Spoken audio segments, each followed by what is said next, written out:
scammed a bunch of old Oh, no, people. no, no, no, no, no. Oh, She did? That is crazy. Wait, don't tell me anything else. yeah, I won't tell you. Oh I my thought you God. listened to the scam. I did, and I've Influencer. forgotten. It's been Oh, like you've forgotten. 2 Okay. years since Okay. No Don't spoilers. talk to me about my brain. Welcome back to Indie Spunk Unfiltered. I'm Izzy. And I'm Beck. We are thrilled that it is Tuesday. It's Tuesday. Tuesday, you're here, we're here. We're recording this on the 17th, which is the Lunar New New Year. Year. We're both in our red. We're both wearing red. We're manifesting, We're babes. manifesting those The red year of the envelopes. horse. I don't know if I've ever known more about a Lunar New Year than I have this year. I feel like it's so in the zeitgeist. It really Everyone's is. talking about it. Right, because there's some astrological placements that are happening that only happen Yes, there's every... a new moon in Aries. Again, information I've never known in my life. No. Apparently it's very cosmetically? No. We're going to look really good. It's Very cosmetically aligned. cosmically. Obsessed. Obsessed with cosmetically aligned. This podcast really makes me evaluate how I speak. We were talking about this off air the other day. Off air, like we're Off always on air. air. We're on air for like an hour a week. Right. But we were having this conversation because we were like, I was like, we need a correction corner of the podcast. The amount of times I've edited and I'll just, look, I'm just sorry. I'm sorry. Yes. I'm going to issue my formal apology. Because there have been so many times where I've been editing and I've thought, that's wrong. That's incorrect. And usually I'll come the next week and be like, hey, I said this thing that was wrong. There are two things that I haven't pointed out that I was wrong about that maybe no one else noticed, but I certainly noticed when I'm editing because I'm like, oh, it just slipped out of my mouth and that was incorrect. Number one, when I was like, back when we were Neanderthals, we still told stories, like talking about that stories have been around forever. We were never Neanderthals. No. We were Homo sapiens. We are cousins, I believe, genetically of Neanderthals. And there's some parts of us that still have that DNA, but no, we evolved from Homo sapiens, humans. Correct. So that's one thing that I'll never ever forget. No. And the second thing was that I know this, that Jane Austen did not write Wuthering Heights, No. which is somehow what slipped out of my mouth. And I didn't even catch it, which is wild. It's like, it was so under my breath. But I read Wuthering Heights and I Yeah. love Emily Bronte. Emily Bronte. But, man, can't fight City Hall. Can't find City Hall. Can't fight this trap. Right. My correction is that my rec a couple of weeks ago was the Up and Vanish podcast, and I said that it was a brand new season for 2026. It was not. 2024. It just got served to me right now for whatever reason. It came out in 2024. I so wonder I'm if I've 2 months actually late. listened to it now that you say that. You're like recommending. It's about Alaska. 2 cases Oh, you in did Alaska. say that. No, I don't think I have listened to it. Called In the Midnight Sun or something Okay. along those lines. But it's really, really good. Okay. They really, I mean, I'm always a fan of Up and Vanish, but they've, like, this one is great. And can't believe I didn't hear about it until now. But I'm having the best time, and I haven't Googled anything. It's I my don't know favorite what when you can happens. actually binge something though. Yes. How did you not realize? Because aren't all the episodes that you're like once a week? You're very confident. I know. in that I was once a very week. confident. Well, because the other seasons that I've listened to, I have listened to as they've come out, and they because were... usually when you click on the podcast, you see all of the episodes. I know. I don't know what I was doing. I'm Really amazed by you no because you're idea. very detail oriented. I know. Usually I catch those things, Yeah. but for some reason, I think I just saw Up and Vanish, and I was... probably clicked on it from your For You page. Didn't look I at did. the And it's weird because I was following it too. So I don't know what happened. But yeah, I just got really excited to see Up and Vanish. I thought it was a new season. Yes. And so apologies. Aw. I'm sure you listening. No one gives a fuck. Yeah, don't care. No one cares. But if you haven't listened to it, I still I'll be recommend it. It's listening. still a rec for me. I'll be listening. Yeah. Yeah, Very good. whatever year. Whatever year. doesn't Whatever matter. year. How are you? How are you this week? I'm good. I was, as before we started recording, I was trying to think of what has happened in the last week. And actually a lot has happened, and yet not a lot. You know when I you have one do. of those weeks? Like it feels Yes. like a million years, but then also Yeah. it's like what actually happened. Yeah, It was very busy. Did some, so I don't think I talked about this last week, but in the tattooing world, which I didn't know, Friday the 13th is a big deal. That's right. All of the tattoo shops have sales. It's like a big flash day. I had no idea. Never heard of it before. Well, this is the first year you're a tattoo artist. I know. And I felt just kind of out of the loop. But so many people kept reaching out like, oh, do you have a sale for Friday the 13th? And I was like, Huh? I have a sale, but it's not for Friday the 13th. It's for Yeah, it's just Valentine's a regular. Day. Yeah. You guys, Friday the 14th is Friday where it's at. But I didn't have any availability on the 14th. I was like, sure, 13th works. So- You're already doing a discount. I know, 'cause yeah, you're in exactly, training. Oh my yeah. God, that's But my prices officially went up this last weekend. Yes, they did. So that's very exciting. I'm a junior artist now. And did you go? Yeah, it's very exciting. Had a great day. Made some great little connections tattooing. It's still every week it surprises me at who walks in that door. Had a conversation with a production accountant at Warner Brothers. She was lovely.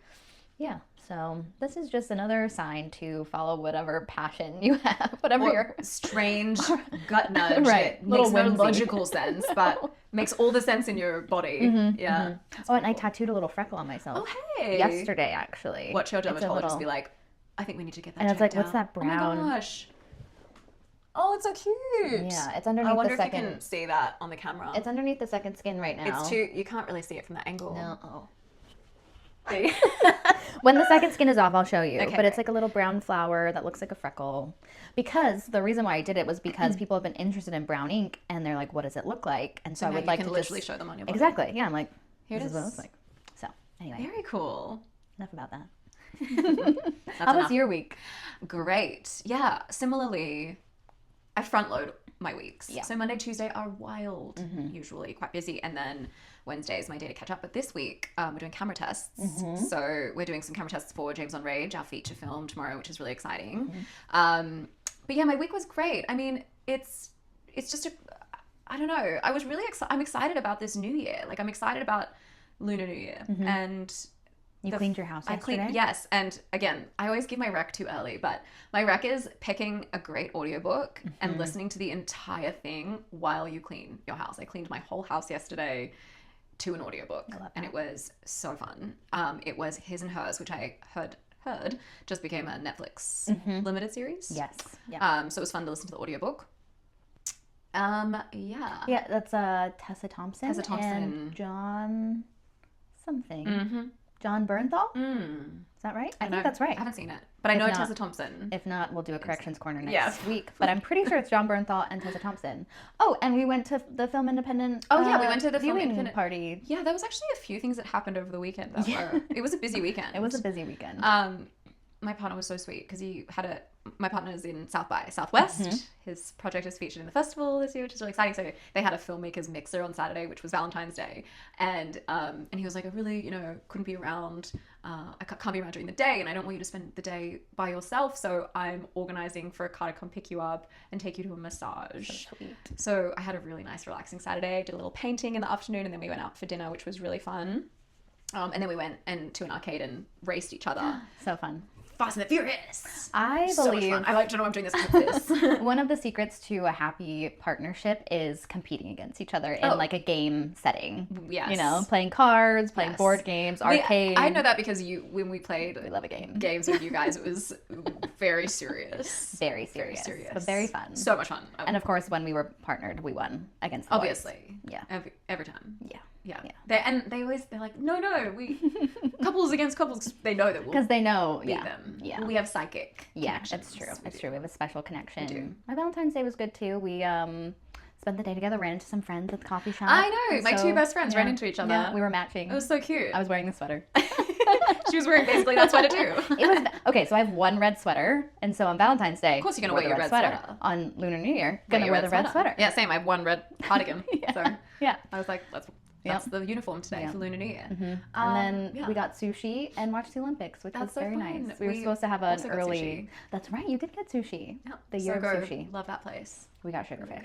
Oh yeah, love that place too. Love that place. And then yes, we went to the Film Independent Spirit Awards viewing party at Film Independent headquarters, which was HQ. really fun and cool, and we met some lovely people. Had great drinks. Yummy That gin, themed whatever. cocktails. What the gin drink was based on which film? I can't remember. I think it was Peter Hooge's day. Right. Yes, that's what it was. It was like gin with Cointreau, I think. Yeah, Cranberry some juice. kind of cranberry. Yeah, it was really good. Very Yeah. good. I regretted not getting another one and trying the old fashioned, which was so strong. A little too strong. Yeah. Yeah, I had 2 of those gin drinks and they were delicious. Yeah, it was a I great. liked the Spirit Awards. Yeah. I think they could make it a little more lively. A little snappier. But I could tell they were trying. But it was Yeah. like the hosts and people that were presenting the awards were very lively. Yes. They had a lot of energy and they were Yes. doing a great job. I think they had the pieces that they needed to make a great award show. But And everyone looked really dull, like Yes. bored at the tables. Everyone kind of had like a dead face. Yes, I don't know what was going on in the actual room. I think maybe they should have been playing music, or they should have been, Yeah, I don't know, something a little more, because it could have also been the production. maybe, Do you know what I mean? the setup, Like the way that they gave energy to the actual filming of it. Right. You know, we're not maybe. watching network television. We're not watching like the multifaceted. Streamed on YouTube. Yeah, it's just streamed on YouTube. Yeah. So Because Echo did a great job hosting. I thought she was so great. Funny. Yeah, so I thought the funny. writing of the jokes, whoever was in the writers' room, did a great job. I just think it could have been a little bit snappier. I think for the independent film, what is it? The Film Independent Spirit Award. Yeah. I think it's such an important award show. Yes. Because indie filmmakers are getting their spotlight and their flowers, their well-deserved flowers. So I think, having a little bit more energy would be great. I know they moved from a tent in Santa Monica to the Palladium this year. I love that they were in a tent. And they were like, it's cheaper to film this in Hollywood than it is a tent in Santa Monica. Yeah, so that's good. Things are moving up, and they had some great sponsors. But yeah, I think it just could have been a little bit snappier. Yes. Maybe not done the announcements for the grants a month before. That was strange. Weird. Robbie Hoffman was hilarious. Vote for them to host an awards show. I want them to be the host. I cannot wait. They're so funny. So funny. Just so naturally charismatic. Do they have a special? Yes. I have to watch it. Yes, their special came out, I want to say the end of last year. Okay. It's very good. I love them.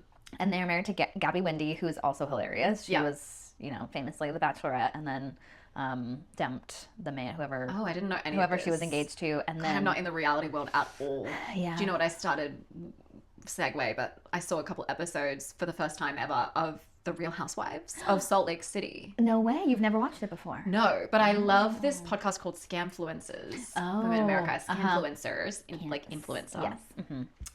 And they did a whole episode on Jen Shaw. Oh yes. So I'm aware that there's some craziness. That's kind of why we started watching, because I heard that she like goes to jail. Yeah, she scammed a bunch of old people. No. She did? That is crazy. Wait, don't tell me anything else. Yeah, I won't tell you. I thought you listened to the Scamfluencer. I did, and I've forgotten. It's been like you've forgotten. 2 Okay. years since. Okay. No spoilers. Don't talk to me about my brain. So this is my hot take if I'm ever on Subway Takes. It's going to be something along the lines of, why aren't we using technology for the most important thing that it could be used for, which is figuring out a way to have selective amnesia so you can rewatch and re-experience your favorite media. That's a great one. I think he would 100% agree with that, right? On Subway Takes. Yeah. And I think, it's not really a hot take, because, I guess I'm making it a hot take. Like, we're not using technology the right way. We should be using it for this thing. But yeah, I think that's my hot take. I love that. I'm like, I would give anything to be able to go back to Cosm and see The Matrix again at Cosm for the first time ever. I think I would have a fucking meltdown. Yes. It's so brilliant. No, Cosm is another rec that I have. Yes. If you are in a city that has Cosm, it's this immersive film experience. It's incredible. We need to go see Willy Wonka. Willy Wonka, yes. And then they're going to do Harry Potter soon as well. But The Matrix, guys, go see The Matrix if it's still playing. Yeah. It is still playing, but if it's still playing when I'm saying this now. I need to go to the Cosm. Haven't been there yet. Let's see. Yeah, sorry, I went to like 500 No, subjects. So anyway. So yeah, Film Independent Spirit Awards were wonderful. Thank you for having us, Film Independent. Thank you for having us. That was so We much hope to fun. be there one day. Yes. So we walk into Film Independent Spirit Awards, and they're like, let us take a picture. We want to take a picture. So we're standing at this step and repeat wall to have our picture taken, and they're trying to hand us a Spirit Award and saying, hold this for your picture. And Beck is like, we're both like, no, thank you, no, thank you. No. And they really were continuing to asked try 5 or 6 yeah, times. They kept asking, and Beck was like, I'm going to wait until I've actually won one. And they were like, oh. Yeah, I don't know, they like didn't shut know, them down. Right, really did. They didn't know how to react. Yeah. I don't want to jinx it. I don't want to hold it. Yeah. Although I have held an Oscar before. I have not. But, knock on wood, it did not jinx me. No, I don't see why it would. I don't think holding anything. No. I'm not going to like take a photo being like, me and my award. I've held an Emmy before too, but yeah, I don't have a photo of that. Yeah, so it was they really wanted us to hold They it. did. I think that must have just been like a fun thing for them. Yeah, it's fun. Yeah. But no, thank you. no. Not yet. A couple years, Yeah. we'll be holding our own with be our there. names on it. Okay, so it's been a great week. Oh, we're also heading to South by Southwest. Yes, we're heading to South by Southwest. I have a client whose pilot is there. My partner is in a project. We have a friend. We have a friend who produced the project who's going to be there. Yes. Oh, your friend produced my film. My friend wrote directed it. And we didn't even know this. This is how freakishly small the industry actually is, freakily. Because we were both like, I was like, oh my gosh, I have a friend whose film got in. And she's like, oh my gosh, our friend blah blah got in, and I was like, what's the film? And then we both said the film. It was almost like the same time, same name, and we were like, what? That's crazy. I don't know how film. I don't know how we didn't know that before. No, but yeah, we're so excited to support our friends. Also, the film actually changed names. So maybe that's why. Yeah, but we should have figured it out with the filming location because it's a very specific location. I don't actually. That is so funny that we didn't figure it out because when we were on Cape Cod, I was talking about it. You mentioned it, and I'm pretty sure I talked about it when this person was out of town. I feel like you did also say like something shot here as well. Actually, yes, I think so. I think we had the conversation of I wonder what else we missed. Like in our so and so's film also shot on this place. That is so funny. So funny. Sometimes it just doesn't. No. So yeah, we're very excited to support our friends, clients, and then we're also going to be taking some meetings for James on Rage. Yes, we have great meetings set up for us in Austin. So yeah, it's going to be fun to go to South by. Every year we do. Well, we might do multiple festivals this year, but every year we do like a significant festival. So every year for 2 years in a row. It's a tradition. No one's getting sick this time. Touch more wood. We've already gotten sick for the year. Yes. I'm going to keep begging this. Yeah, we're going to meet up with some old friends, new friends. We're very excited to be at South by. Yeah. I've only ever been to... We'll take you along. We're going to do some episodes while we're there, maybe some interviews. For sure. Yeah. So that'll be really fun. Yeah, it's going to be a whole immersive experience with us. So should we get into questions? Should we do questions? Yeah, let's do it. Okay, question 1. Question number 1. I'm worried about the ethics of asking people to work for free on my film, given the posts I see online crucifying people who do that. But I have no budget, parentheses, $0. Thank you for clarifying. And planned on using classmates as volunteers for roles like camera, sound, and acting. I don't want to unknowingly be that guy who expects others to work for free. So no, I feel like I shouldn't make the film. Should I stop, try to figure out how to raise funds to pay people, or just proceed with making the film as planned? Ooh. They said they were going to ask classmates. Classmates, yes. Do you know what? First of all, we got to pay people. Just as a blanket, that's always the goal. But in this situation, you're in class. It sounds like they're a film student. Yeah, student. Yeah. Yeah, I expect they want experience too. And I think that the thing about working for free is that if it's a win-win, they want experience. It's just not appropriate to do for people who aren't going to gain anything otherwise, right? Like going to really experienced people and being like, can you please work for free? Probably not. Yeah. That you will get crucified for that. Yes. But yeah, I feel like if it's your classmates, if you're also volunteering to work with them for free and there's like an exchange that's happening, there's also a mutual understanding of what you're all doing and working towards. I think in situations like this, it sounds like you're a student, so I think that's the perfect kind of space to do this in because, like you said, there are opportunities for mutual volunteer positions from you and from them. So you can maybe do a trade or, this is very much a learning space to have these conversations in. I think if you're asking... Yeah, you're asking classmates. I would say if you're asking people outside of the school who are working crew, who are working these jobs as their full-time, like, bread and butter, I think that's a different scenario. If it's a close friend, explain the situation and, you can pull favors. Obviously, that happens all the time. We still do that. But I think you have to be 100% transparent with what you're looking for and not add pressure to them by making them feel like they have to do it or feel obligated. I think you have to say, something along the lines of, hey, I really want to, make this film. This is why I'm passionate about it. This is why I think it would be amazing to work with you. I don't have a budget, so it would be a volunteer position. So, there's no pressure in you saying yes to this, but wanted to throw it out there just in case you have time or, feel like you want to be a part of this, if you want to read the script, if you feel, because at the end of the day, like your passions are your passions. They're not other people's passions. Yes. And people got to make rent, And when it comes to be a giver first. Yes. It's the easiest way to ask for a favor is if you have already given a favor. So where can you actually listen? I find that people who are really active listeners and who are responsive to what people are looking for and needing and anticipate their needs and wants and desires are actually find their way into getting those favors so much easier because they're not actually thinking about it transactionally. So, you know, if you're like, oh, you mentioned that you want to get more into graphic design and I would love for you to potentially design the poster, would you be open to that? And then we could use your skills as a graphic designer and share about them online. So how can you actually think about like who wants to advance in certain areas that they're not getting the experience or opportunities in? But the other thing is, and so in full transparency, at least we'll speak for myself, like I have asked people to work for free one time in the last 5 years.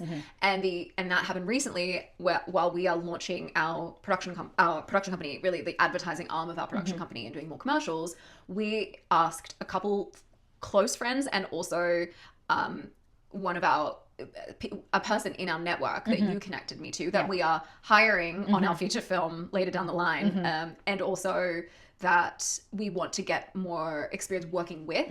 And so there's like a mutual kind of already a win-win there, and it's much lower lift. Someone that you've already hired and paid, right? There's like people that we have worked with already. So it's a different situation if you're not just starting out. Like if this is your first ever project, yes, find people that want to get experience and work with them and make that happen and get out of free work ASAP. Your first project, sure, you can make it for $0. Your next project, you need to get that funded and you need to pay people even if it's a lower rate.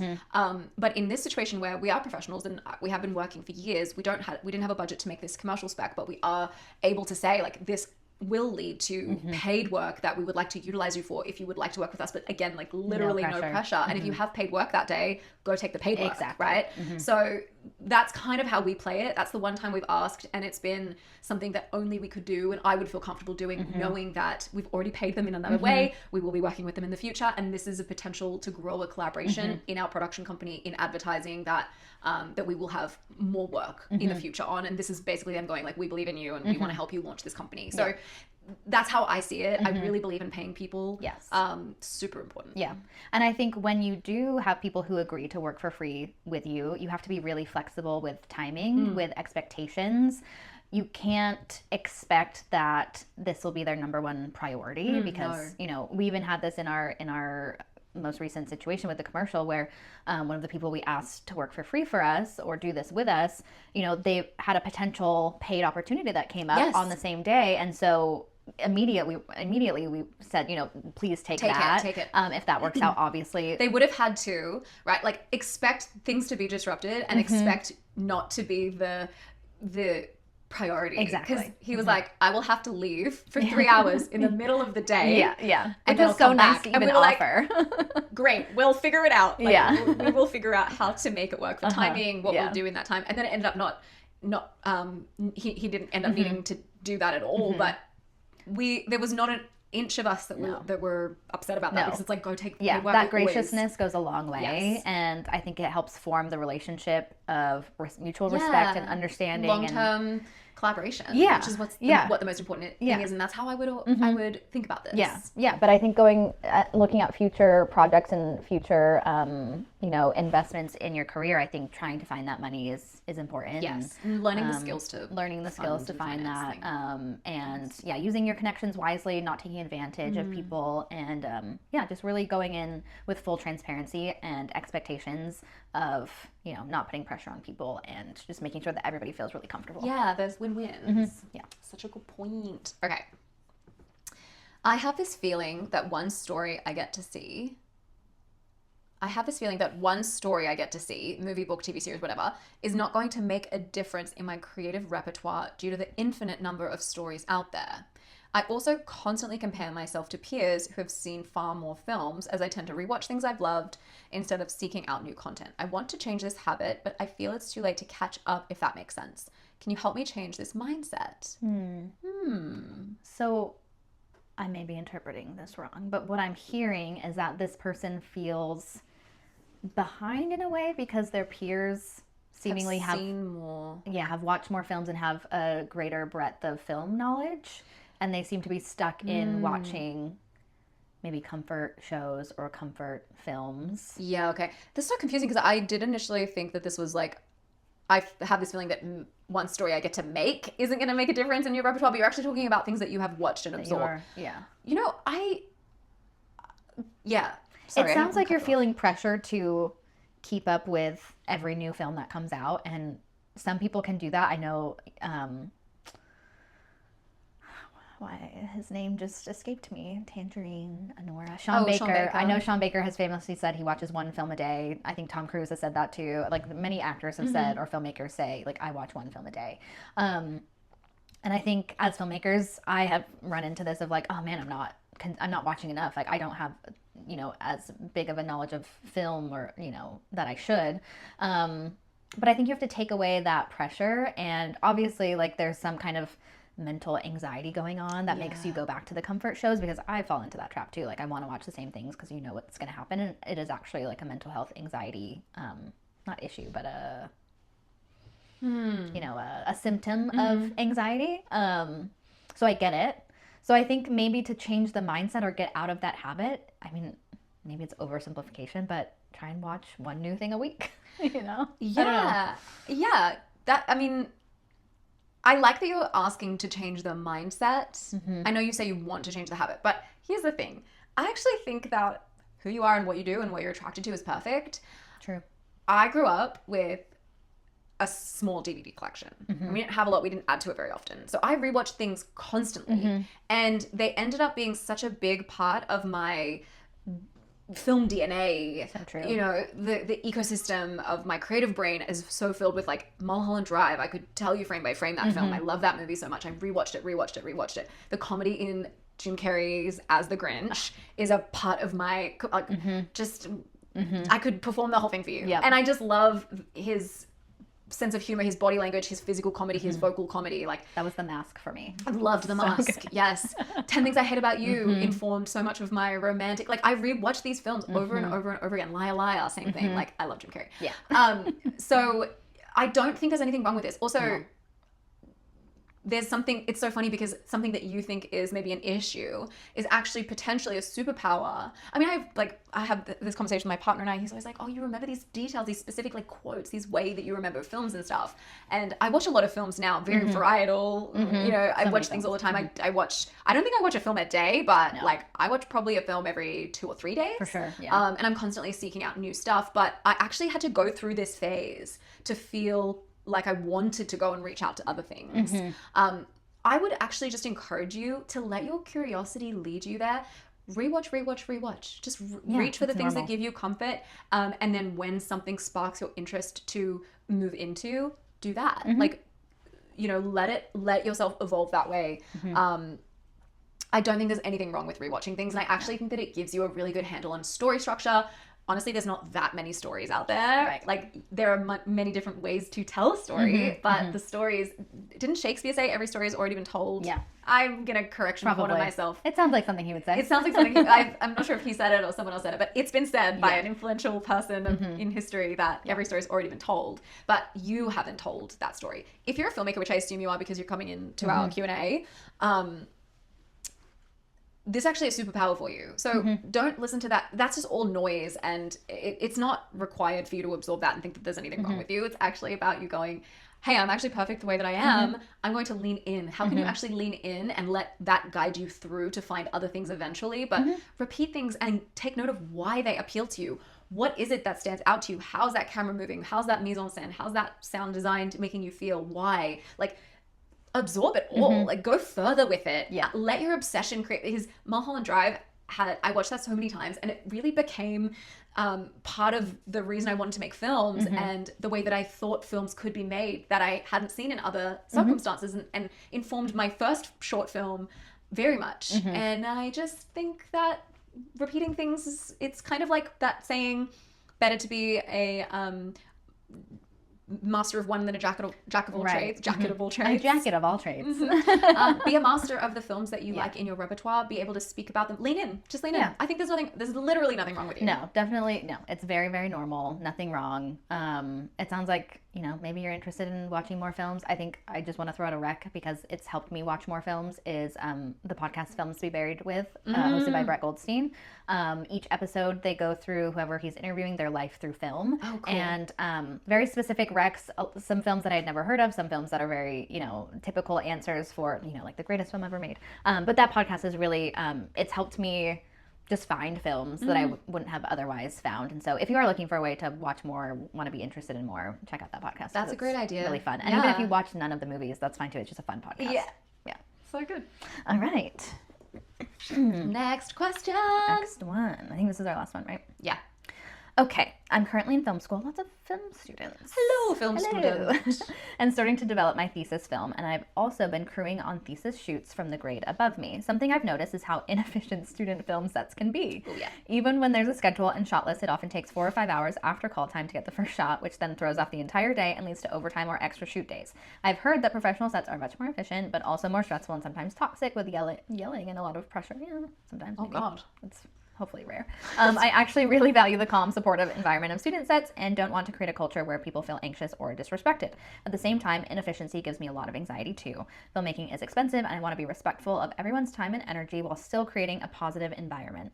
Is it possible to run an efficient set while also being kind, calm, and non-toxic as a director? And what practical things can I do, especially as a student filmmaker, to make sure my set runs on schedule without becoming the stereotypical dictator director? Great Oh question. my God, such a good question. Inefficiency also gives me anxiety. Same. That's my I hate it. efficiency is my middle name, I would say. That's the thing that I prize more than it's like if you're an efficient person doing things in an efficient way. I love it. Yes, we're very aligned on that thing. Yeah, oh my God. Okay, so understand this. My experience was that I was on professional sets before I was on student film sets. Right. And so I had this like absolute 180 shock when I remember when I would go I went from working on this like network television show to being invited to be the lead of this like short film. And it was a friend who was in film school. And I was like, sure, why not? I love working on films. And I got there and I was like, this is crazy. What are you doing? Like, no one knows what they're doing. This is taking so long. Everyone's fighting. Like, this is insane. And I thought like, oh, you don't know how this runs? Like, this is so weird because I had just witnessed it for years being on TV sets. So I totally get you. I was like, am I losing my mind? I hated it. I couldn't stand it. And then when I went through film school myself, I didn't see this as much, probably because of my specific film school, but yeah, this drives me up a wall to see people standing around. The thing is that they have to learn. Like, this is how people learn, is by making mistakes. But to your question, like, you're already going to be that person that's not toxic. You're already concerned about it. You're already worried about it, wanting to set the right kind of vibe on set. And there are 1 million ways that you can actually set the tone, set the standard for an efficient work environment. First of all, by not yelling and screaming, which is like the last thing that you want to do. But instead, by encouraging creativity, encouraging collaborative discussion, and allowing everyone to exercise their collaboration and their creativity towards the focus of the story, making sure that everyone understands that the most important thing is that we are here for the story. We are here for the integrity of the story. And when everyone is aligned on that and you set that tone that is like, you know, shit's gonna go wrong, like there's no reason to yell and scream about it. You've just got to know how to handle it with grace. And I think that you're already on the path of doing that. Yeah, the fact that you're already noticing, I think, is a great level up for you, because I think other film students are not noticing that clearly, because of the time that it's taking. But yeah, I think that you are on the right track. I think practicality wise, prep is a huge factor in feeling prepared and feeling like things can run smoothly on set. Making sure that you're having very open conversations, transparent conversations before you even step foot on the set. That makes such a difference on the day. Knowing that you can trust your department heads, trust your producers, trust, whoever else is on set with you, your script supervisor, your AD, everyone, because at the end of the day, we're making films and we're telling stories. We're not, curing cancer, or we're not, sending a man to the moon. So keeping calm under, obviously, like you said, things are going to go wrong. Things are going to feel like you're in a pressure cooker. But to be a great leader on set, it's all about that prep. It's all about remembering that we're trying to tell a story. Everybody is there for the same common goal, and really having that respect for each other, the trust in the people that you hire is going to make things run efficiently. 100% agree with you. And you know what? The requirement that people feel they have on a film set that's a student film, they're not being paid. They're there for an exercise. They don't have a stake in this as much, unless they're the director or the producer or the actor maybe. But the truth is, like, you get out there in the real world and you're suddenly like, holy shit, I want to do a really good job. Whereas I'm kicking it with my friends on set, shooting the shit. This doesn't really matter. Like, there might just be a different mentality on the film school set that it's not professional. There's no money, like there's no Yeah, money like at I think if you're stake. getting paid for a job, you take it a little bit more seriously, Yeah. which is again why you should always pay people anyway. But not just because they deserve it, but you know, for that reason as well. Yeah. And I think it's very clear sometimes when you hire recent grads of film school who has thought about this, who has been asking these questions, and who has not, because when they get on their first professional set, they act in a really inefficient way. And, you know, they may be a department head, they may be somebody who's working on the crew. And if they haven't, like, those people aren't financing the film. No. So there is a little bit of like, I don't have any really skin in the game. Like, this is just a job. So I think the fact that you're thinking about this, the fact that you can take this into your professional work and really understand that, you know, there are things at stake. There is money at stake. You're getting paid for this. Yeah, I think the mindset between film school and a film school project and being on a professional set is just, that makes such a difference. Massive. Seek the people out that really care and then don't think this is a hobby. Right. Because at the end of the day, yes, there are going to be some people that are just kicking it and having a good time. But I always gravitated to the people in film school that were like, no, I'm doing this as a career, as a job. I'm taking this seriously. I really want this. And there's no other option. And I want to be the best in this space. And then rise with those people. Yeah. And you can still have fun. You can still have a relaxing, nice set. It's just all about the respect for everybody else you're working with. And letting yourself evolve is such a big thing, because I was not the perfect director. I mean, I talked about, you know, the first film I made and it was like chaos. Yeah, same. Yeah, it was insane. Yeah. And you have time, like if you have 4 or 5 hours before the first shot happens, take advantage of it, you know? That would seriously drive me crazy. It would drive me nuts, but also like the space, you know, to be able to like kind of take your time. No, fuck that. No, but I mean like to learn like the real intricacies so that when you are getting paid for it, you can move faster because you know exactly what's happening. What's slowing everyone down. Right. Because sometimes I think when you're in film school, if you're moving too fast, you're going to miss stuff, and that's going to be detrimental to a professional That was set. me. You know what I mean? But I think that actually I'd prefer that. Like that's what taught me. I mean, right, you learn from your mistakes, yeah. Because I think, what did we do, like 70 shots in like a 24-hour period? Yeah. It was insane. And it was just like, let's get this, let's get that, let's get this, let's get that. It was like the opposite of this. It was like very efficient, but in a way that was not productive to the story, but it taught me everything. And that's the truth at the end of the day, is that doing these things is going to teach you what you're already in that process, you know? Yeah, and not becoming a dictator director, just trust the people that you hire. And the fact that you're saying that means that you're not going to be one, honestly. Yeah, you're not going to like, dictator directors aren't questioning themselves. No, dictator directors are like, I'm right and I don't need anyone to fucking tell me otherwise. Like, the fact that you're even asking this question tells me that you care enough to consider your actions and behaviors in making a supportive environment. Yeah, you know? You're on the right track. You're doing great. Keep asking yourself how you can foster that environment at every step. And one of the things that we talked about last week on the Hamnet set was that Chloe Zhao really asked everyone, not just the key department heads, but the crew down to all the ADs, like, exercise your creative voice on this. We want you to be involved. We want you to bring your creativity. And it was a very efficient set, but it was also a softer set. And I think that, there's a myriad ways for you to be the kind of director that you see yourself being. And just finding your way into that language as a leader is just going to happen through practice and through getting on set. Yeah. Happy for you that you get to learn in this way. Yeah. Very exciting. That's that. Ix and Rex, I guess we both already gave a rec. I know, we always give recs. I give recs so early. Love a rec. Love. My rec was Films to Be Buried With. It's a great podcast. Well, I already gave recs. Yeah, you gave your rec with the His and Hers podcast. I did. Oh, the no, His and Hers. Audiobook. His and Hers. Yeah, His and Hers. Okay. And my rec really was find a great audiobook and clean the house. Yes. Yes. Do that. Maybe we just get rid of icks. Yeah. Maybe we don't need to do icks anymore. Yeah. Unless like something... My ick is saying ick. Yeah. My ick is doing the icks. We're going to nix the icks. Yeah, we're going to say goodbye to the icks. No, nix the icks. Unless something really bothers us in the week, we're not going to do it. Yeah, I don't think that's for us anymore. No. Look at us. This is how we evolve. Yeah. We figure it out. We're evolving. Because it's just like, it always stumps us. Right. I just don't see things that way. No, and if something bothers me in the moment, I don't think any more about it. You know, it doesn't like... Me too. It doesn't percolate. No. I'm just like, oh, I didn't like that. Okay, move on. Yeah. Doom scrolling. Yeah, that's like boring. I find that so boring. That is boring. Yeah. Social media, I have like the opposite of an addiction to social media. That's great. Like it would be better for me to have more of an addiction because I need and use it for my business. But I just degaff. I'm Yeah. like, which is very different to how I was a couple years ago when I was like, oh, I've got to be on it all the time. But now I'm just like, I'm so happy. Yeah, no, I feel Life's that. good. I'm just making films. Yeah, I feel that too. Like when I want to post, I'll post. Yeah. If I don't want to post, I'm not going to. My algorithm on my private account isn't, like, it's okay. Yeah. Right now it's the Olympics, which I'm super into. But I watch a couple videos and then I'm like, okay. I feel like my algorithm is now teetering toward home improvement and home organization. Well, like I I had get that a for a lot of while. that. Yeah, I had that for a and bit. I just love interior design stuff, so I Yeah. look at that stuff all the time. Yeah. But also, I signed a few new clients last week, and I'm just so excited about the people I'm getting to work with in Breakthrough. We still do have some spots available. Yes. This is a film mentorship for 2026, and it's going to be so supportive to your next big project. And I just love the people. It's like just the people that are coming to me and being like, this is what I'm working on, this is what I want to do.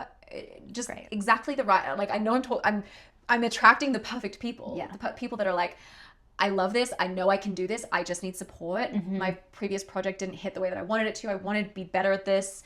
And I just want to build, and being able to really help people that have, self-awareness but need more of that mindset, confidence, support, pitch support, knowing how to execute creatively to the high standard and make something that's art and marketable. Like, Yeah. it's just, I love the people. That is my rec, is like, work with great people, find great mentors, find people that you want to work with, find your collaborators, and just like never let them go. Yeah, hold on tight. I'm so excited to see what comes out of this I know cohort. the projects are yeah. already looking so good. People I've cool. been working with for a while in there, and then new people we're starting to look at. Some people come in at all different phases, which is really cool. Like they're scripting, or they've already got the script, or they're in the festivals. Like my client who's at the festival, I worked with him years ago, and then he just came back and we were doing some press together, and So good. at South by Southwest, and it's like amazing that I'm just so grateful that I happen to be someone who works with people long term. Like that's such a happy side effect, because a lot of coaches will be like, oh, I have to sign new clients all the time. I'm like, I work with people over years, and I'm very grateful for that, because I get to see the evolution of them and their projects, and also be able to help them articulate what they're good at because of that, and how to talk about themselves over a long period of time. It's just like, it's such a privilege to be able to see people evolve. Yeah, I love so it good. so much. So happy for you and Yeah. your cohort of filmmaker breakthrough. Me too. Filmmaker breakthroughers. Throughs. But we will put the application in the show notes so that you can check it out. I'm taking applications for a March and April start right now. So there's a few spots available. So. And we have our form in the show notes as well to questions. submit your anonymous questions to us. We love to answer the questions. Also, write in there what you want to hear us talk about. Yeah, we would love to hear. Every time people are like, hey, I want to hear more about this. Hey, I want to hear more about that. We're like, great, you're getting the whole episode, baby. Yeah. So If let you're us in know what LA, you're interested in. If you're in LA, come see me for a tattoo. My Yes. Space is in Santa Monica. I would love to see you. I'll put it in the show notes as well. Yeah, we'll put a link very, to book very with cool. me in the show notes. We love you. Thank you so Love much for you. joining us, and have a great rest of your week. Bye. Bye.